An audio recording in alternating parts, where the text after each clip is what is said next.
السلام علیکم ورحمۃ اللہ وبرکاتہ نحمده ونصلی علی رسولہ الکریم اما بعد۔ آج کا سبق سن لیجئے۔ آج کے سبق کی سرخی ہے پیارے اللہ سے محبت کیجئے، پارٹ نمبر 88۔ حضرت ابو موسیٰ رضی اللہ تعالیٰ عنہ سے روایت ہے کہ رسول اللہ صلی اللہ علیہ وسلم کا ارشاد ہے کہ اگر ایک شخص کے پاس بہت سے روپے ہوں، وہ ان کو تقسیم کر رہا ہو، اور دوسرا شخص اللہ کے ذکر میں مشغول ہو، تو ذکر کرنے والا افضل ہے۔ یہ روایت طبرانی میں ہے، مجموع الزوائد میں ہے، اور دوسری کئی کتابوں میں ہے۔ یعنی اللہ کے راستے میں خرچ کرنا کتنی بڑی چیز کیوں نہ ہو، لیکن اللہ کی یاد اس کے مقابلے میں بھی افضل ہے۔ اللہ کی یاد اس کے مقابلے میں بھی افضل ہے۔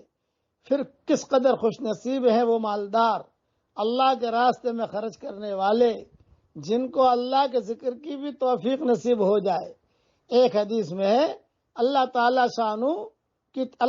شانو کی طرف سے بھی روزانہ بندوں پر صدقہ ہوتا رہتا ہے، روزانہ بندوں پر صدقہ ہوتا رہتا ہے، اور ہر شخص کو اس کی حیثیت کے موافق کچھ نہ کچھ عطا ہوتا رہتا ہے، لیکن کوئی عطا اس سے بڑھ کر نہیں کہ اس کو اللہ تعالیٰ کے ذکر کی توفیق ہو جائے۔ یہ سب سے بڑا ہدیہ ہوتا ہے اللہ تعالیٰ کی طرف سے، جسے اللہ کا ذکر کرنے کی توفیق ملے۔ جو لوگ کاروبار میں مشغول رہتے ہیں، تجارت، زراعت، ملازمت میں گھرے رہتے ہیں، اگر تھوڑا بہت وقت بھی اللہ کی یاد کے لیے اپنے اوقات میں سے نکال لیں تو کیسے مفت کی کمائی ہے۔ دن رات کے 24 گھنٹوں میں سے 2-4 گھنٹے اس کام کے لیے نکال لینا کون سی مشکل بات ہے۔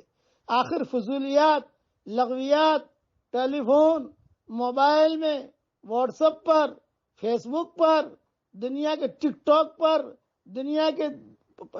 دنیا کے جتنے دجال ہیں ان پر بہت سا وقت خرچ ہوتا ہے۔ اسی لیے یہ ذہن میں رکھیے کہ اللہ تعالیٰ کو خوب یاد کریں۔ اب پڑھیے میرے ساتھ، لا الہ الا اللہ وحدہ انجز وعدہ ونصر عبدہ وہزم الاحزاب وحدہ۔ اللہ تعالیٰ یہ جملے ہم سب کے لیے قبول فرمائے۔